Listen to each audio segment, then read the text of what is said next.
Recording. Hi, I'm Robin Forster with FeelSoAlive, and my special guest today is Denise Wakeman. Denise, would you like to say hi? Hi. Excellent. Thanks, Denise.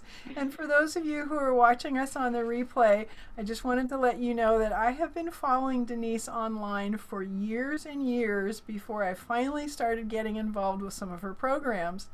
So, for those of you who are building businesses online and you're wondering, why is no one coming to me? Where is my tribe? Be patient, it will happen. And Denise today is going to talk to us about how she got started online, and she did this a while ago, so she really knows. So, Denise, our first question to you, and I'll be looking down at my questions. First question to you is, tell us a little bit about yourself and how you got involved in all of this. Okay, well, I got involved in online marketing in 1996.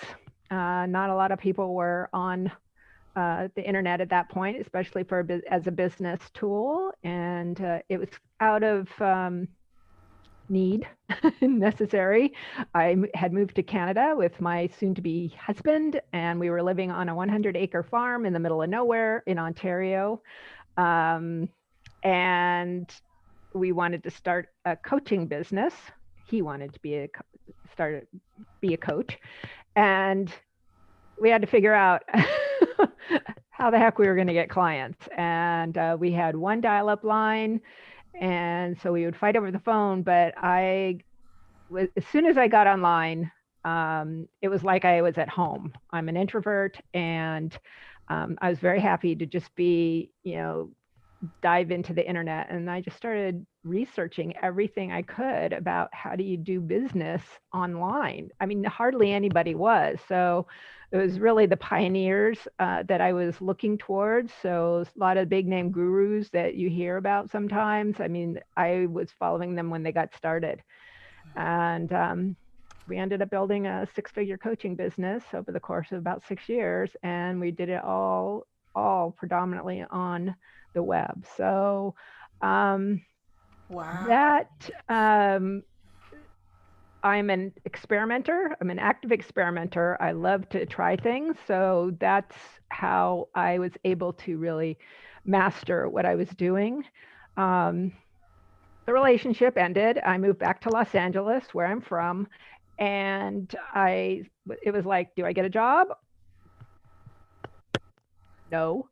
After running my own business for 6 years, I did get a job for a few months, and then I had to leave because I couldn't take it.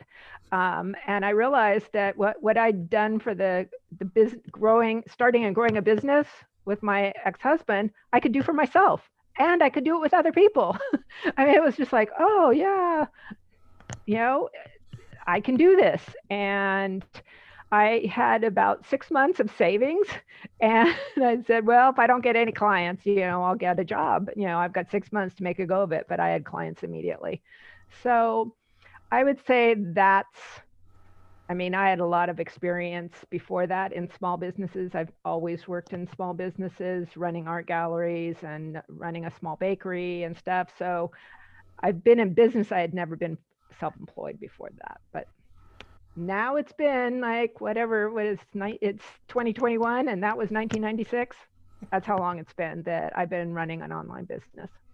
Yeah, so you've really seen all the changes online and the trends come and go and all of that. And you were talking a little bit before when we were chatting about pivoting and how your businesses have over time kind of grown and changed. And do you want to tell us about that and how that's helped some of your clients? Well, the thing about online business is that nothing stays the same. I mean, that's life really, but in the online world, things change really quickly because they're evolving and people are learning more and the technology gets more sophisticated. So it's important to be open and to embrace that change. I'm a very curious person. As I said, I like to experiment. I like to try things. I don't have any problem clicking on things, and I don't worry about them breaking. I doesn't work, I back out of it and click on something else. So I like to bring that to my clients as well, to encourage them to experiment. I mean, some people that they'll be like, oh yeah, I know, I need to experiment. So when they ask me a question, it's like, well, you got to try it, right? Here's something you can try, because you don't know what will work. So I think that, in terms of how it's benefited clients, is that it's given many of my clients more confidence to try things, more confidence to take that next step. That it's not, nothing's going to explode. If something doesn't work, then you've learned something and you try something else. And I know that doesn't come naturally to everybody. So being able to be in a safe, supported space to do that, I think has meant a great deal to people. At least that's what they've told me. And I'm also very pragmatic and a how-to person. So it's like, even though I'm a consultant and a mentor, I also really know how to do stuff, because I do everything before I tell somebody else to do it. So I'm very good at that. And that is something that I know people appreciate as well, because it gives them the confidence to try it too. Well, I would agree with all of those statements. Being in your membership group, it's like I do try things, because you do talk about that, and I don't mean this as a plug, but AppSumo is something that you have shared with me, and it's funny, but a way to buy software less expensively has revolutionized pieces of my business. I never would have known unless I knew you and I was in your group, and you knew that it worked because you tried it. And so then when I asked, you could say, yes, this is great. And I went, oh, well, okay, that's cool. And to pay only once, a lifetime fee is much better than paying a monthly fee forever, right? Absolutely. That's something else that I've learned. The community that you've created, I have learned so much about that. So let's make sure that you talk about that before we end. Sure. Because Yeah. It's my passion project. nice. One of them. Well, yeah, that's a very good point. Why don't you tell us, the names of your two businesses, and Okay. between blogging and Peru, there's a lot going on. Yeah. So yeah, blogging. I started blogging in 2004, and that when it was just starting, and it was one of those light bulb moments for me, was when I realized that it just totally leveled the playing field between the big guys who could pay thousands of dollars, to a designer to create a website, because websites cost thousands of dollars then to create, because they were all coded and all that stuff. And so blogging platforms came along, and anybody could set up a blog within minutes, literally. May not look great, but they could do it, and they could be publishing their ideas on the web, their ideas, their stories, their message, whatever it was.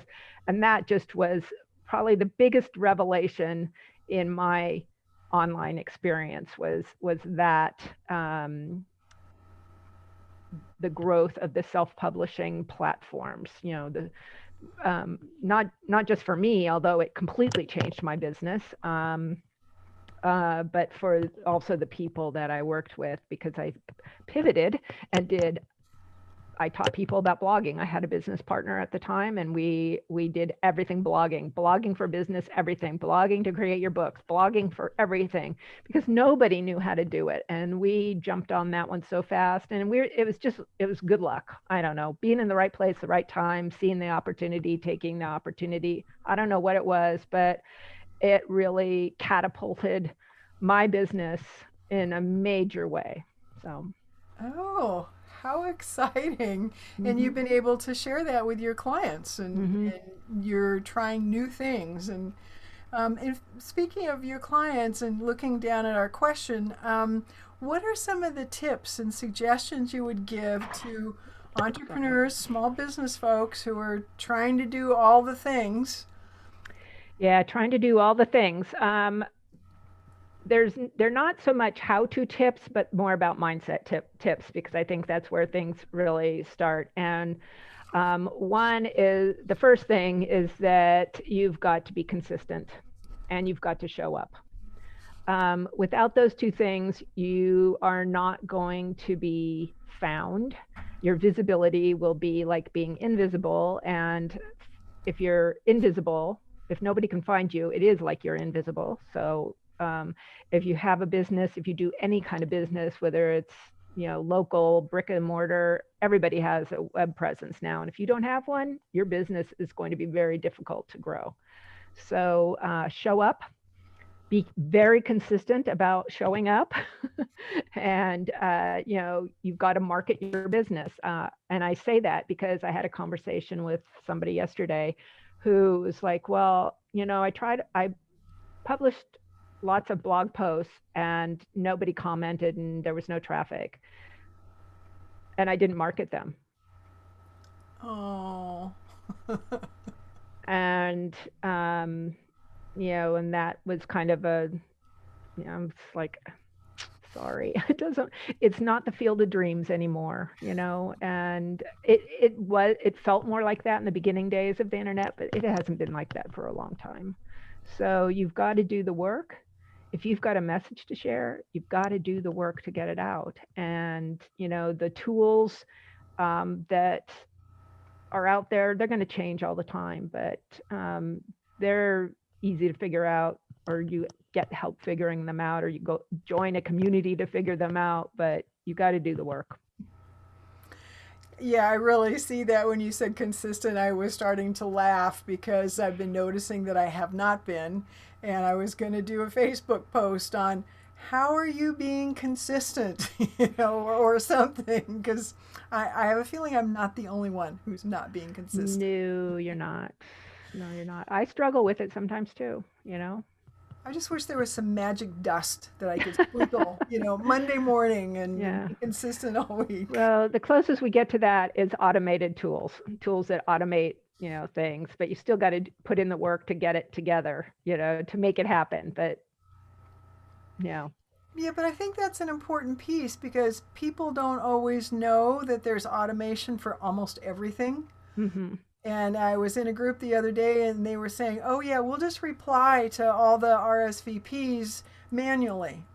Just send out, yeah. And it was like, why would you do that? The chances for problems have increased a lot. But Denise, you've been so kind with your time and so generous, and we're running low. And so why don't you tell us a little bit about some of the things you're doing in your membership group? Okay, my group is called the Marketing Trailblazers Community, and we're celebrating our 3-year anniversary soon. And it's a place for solo professionals, service professionals, coaches, consultants, speakers, trainers, singers, anybody like that can join the community. And it's a place for support. It's a place for brainstorming, for getting coaching, for asking questions, for sharing your experiences, because we all have different experiences. And I'm not the only one who knows what's going on out there. I don't want it to be, the Denise show. And what I love is how generous everybody is. So that's been a real joy to see that grow and evolve over the last 3 years. I'm kind of surprised at that it's already been 3 years. So I think you were one of the original members too. I think pretty close. When you were saying 3 years, I was thinking, well, now isn't that how long I've been involved with it? Yeah, I think so. I think you were one of the original members, the charter members. So yeah. So the Marketing Trailblazers, it's my passion. I like it. Well, and I know it's been a real plus to me because you're right. It's a place where you can go and ask questions. Right. And somebody else knows, or someone else has tried it, or someone else is willing to try it in between when you post and when you get a reply. So, exactly. Like, oh, good. I don't know. I have to go look into that. which has been really fun. And then we started talking a little bit about, and I know we're up against it time wise, you going to Peru and then helping some of the indigenous folks. Hmm. And do you want to talk about that just like in 2 seconds? Well, Peru is my, heart place. And when I went there for the first time in 2012, I met some great people there. And so I've been going back 4 times now. And yeah, if I can support like women business owners, by helping get their products out. I've done that a couple of times where I commissioned them to create things and then I sold them for them and stuff. So it's I love that, and just kind of connecting on a business to business level rather than just the tourist level. Well, and didn't you have a micro funding going on for a while? Oh, I still do. Oh, Yeah, okay. on Kiva, I've had that for 11 years. Wow. I have a team, and we've raised over 50, or not raised, but we've made in micro funds, $25 increments, over $50,000. Wow. That's awesome. Well, It is. Denise, we're at time. Actually, we're over time, but this was so good. It was hard to stop. Sorry. No, it's not on you. It's, like we were talking before, you have a lot of information and experience, and trying to do it in 10 minutes is really unfair to you. But I appreciate All right. you being kind enough to try this. Any quick last minute things that you just are burning to say? Just do it. Oh, no, that's a Nike slogan. Forget that. Show up, share Show your up. message. I mean, that's what it's all about. Excellent. Thank you very much. You're welcome.